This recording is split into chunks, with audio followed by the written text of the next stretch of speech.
Le 24 avril 2014, cela fera 24 ans que le processus démocratique a commencé avec le discours de M. Mobutu scellé le 24 avril 1990.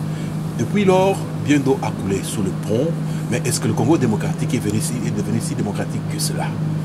24 ans après, nous allons essayer de faire le point avec M. Saidi Wambaka, qui va donner le point de vue de son parti par rapport à ce processus. Mais pour aujourd'hui, nous épinglerons des éléments clés. D'abord, le refoulement des Congolais de Kinshasa à Brazzaville. Et puis le deuxième thème, ce sera l'agitation qu'on constate dans la mouvance présidentielle. Monsieur Saidi Wambaka, bonjour. Bonjour. Nous vous accueillons aujourd'hui pour parler un peu de ce sujet brûlant. On a expulsé les Congolais de Brazzaville, on les expulse encore en ce moment. Comment vous lisez, quelle est votre lecture de ce phénomène-là? Ben, je crois que je dirais que c'est dommage parce que le Congo, Brazzaville, le Congo, Kinshasa, comme disent les Quinois, Mbokamoko, je peux dire ça. Je ne pouvais pas imaginer parce que c'est d'abord la même langue. Nous parlons Lingala à Kinshasa, nous parlons Lingala à Brazzaville, c'est la même langue. Donc je crois que c'est dommage. Parce que si les Congolais de Brazzaville optaient pour séjourner ou plutôt se domicilier au Congo-Kinshasa, moi je ne vois pas de problème. Et l'inverse ne serait pas non plus un problème. Mais on ne sait pas exactement ce qui se passe. J'espère bien que les deux gouvernements parviendront à trouver un accord. Si on en est arrivé là, vous pensez que ce qui sert de gouvernement à RD Congo est innocent? Je ne connais pas le sujet, je ne connais pas la raison pour laquelle ces Congolais de Kinshasa sont expulsés de Brazzaville. Bon, l'innocence, je n'en sais rien, mais tout ce que je sais, c'est que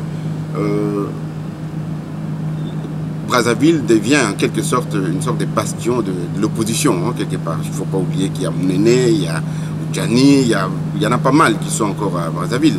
Mais le fait de les expulser, ça dénote quand même une certaine complicité quand même. Bien, le second point que dont nous allons traiter, c'est ce à quoi on assiste comme agitation, comme gesticulation dans la mouvance présidentielle. Il est écrit dans notre constitution expressis verbis que le mandat du président est de 2 ans, non renouvelable. Quoique le deuxième mandat est sujet à caution, mais néanmoins, la constitution est telle qu'elle est, et les gens de la mouvance présidentielle ne l'entendent pas de cette oreille. Vous leur donnez raison ou tort, ou comment vous interprétez cela? Mais là, c'est un problème, parce que vous savez, le mandat pour un pays, la constitution surtout, la nôtre, elle stipule qu'effectivement, que le président de la République ne peut faire que 2 mandats. Mais lorsqu'on est sérieux, lorsqu'on veut être crédible, la première chose, c'est de respecter sa parole, c'est respecter sa signature. Le président actuel a signé cette constitution. Et s'il est sérieux, il veut être crédible vis-à-vis de, non seulement des Congolais, mais vis-à-vis de la communauté internationale, il doit respecter sa signature. Moi, j'aurais souhaité, quand je vois Abdou Diouf qui est descendu à Kinshasa, j'aurais souhaité qu'il fasse ne fût-ce que référence au Sénégal. Nous avons connu Senghor, qui est parti, qui a fait son mandat, qui est parti. Senghor a été remplacé par Abdou Diouf. Diouf qui est parti, il a laissé Wade. Wade est parti, il a laissé aujourd'hui Macky Sall. Donc je crois qu'il faut quand même qu'on arrive au Congo à un système tel qu'il existe ailleurs. L'exemple du Sénégal est vraiment très frappant. Et avec votre exemple, effectivement, en 90, il y avait d'autres présidents au Sénégal et chez nous, depuis lors, bon, on galère. Et comment, à supposer que M. Kabila fasse le forcing, un truc comme changer toute la constitution, faire une 4e république, vous, les activistes, donc les animateurs de la classe politique, comment allez-vous réagir, et vous personnellement? Non, personnellement, je crois qu'il y aura un problème. Ça, il ne faut pas se le cacher, on ne peut pas se cacher ça. Il y aura un problème parce que le peuple doit se rendre compte qu'on ne peut pas continuer comme ça. On ne peut pas continuer. Il faudra que le peuple congolais chasse la peur. Parce que c'est un problème de quoi? De survie. Le pays ne peut pas continuer avec chacun. De toute façon, le problème ne pouvait même pas se passer. C'est posé plutôt que la Constitution, lorsqu'elle est marquée que telle date, vous arrêtez, telle date, il y aura les élections, telle date, on va changer de... Il faut quand même se tenir à cela. Mais si on commence à poser même des questions, est-ce qu'il partira, il partira pas, mais la question ne peut même pas être posée. On ne peut pas poser la question. Il doit savoir dans sa tête que j'ai signé que telle date je partirai. Quitte à ce que le peuple, s'il trouve qu'il a bien travaillé, que ce peuple le rappelle.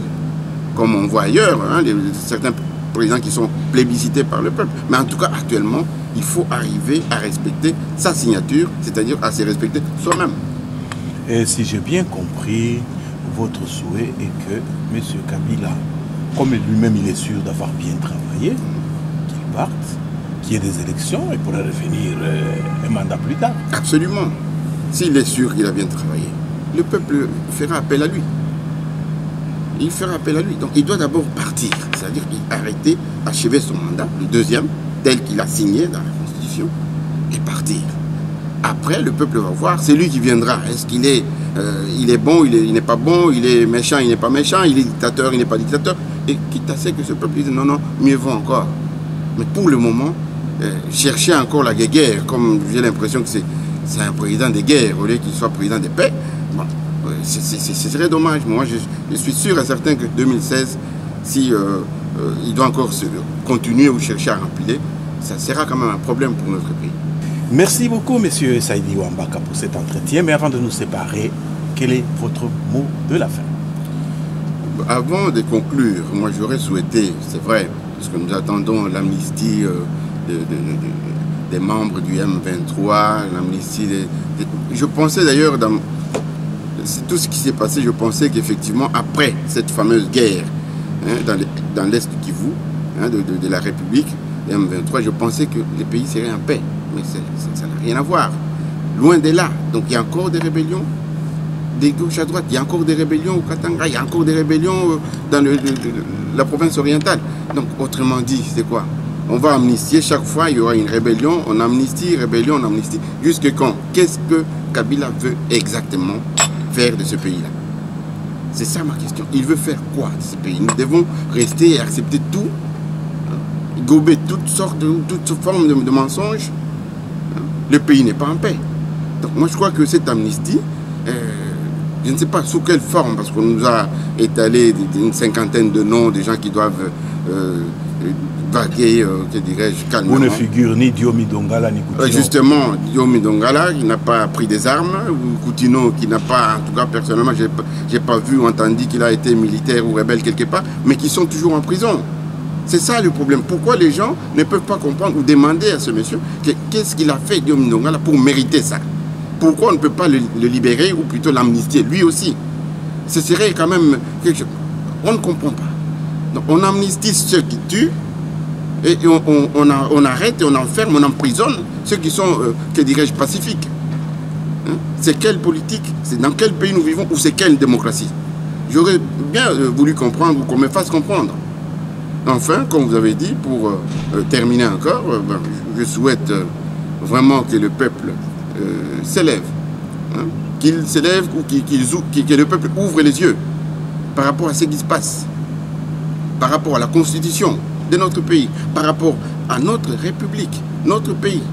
Nous n'avons que celui-là.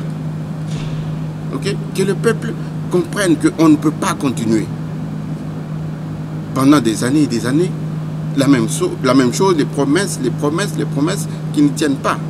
J'aurais souhaité vraiment que on a connu, on a vu la fameuse concertation qui s'est passée jusqu'à aujourd'hui. Je ne sais pas si ça a donné des résultats escomptés. Hein? Je demande enfin aux Congolais de la diaspora d'être vigilants, surtout par rapport à cette fin de mandat de M. Joseph Kabila. Monsieur Saïdi Ouambaka, nous vous remercions. Merci à vous.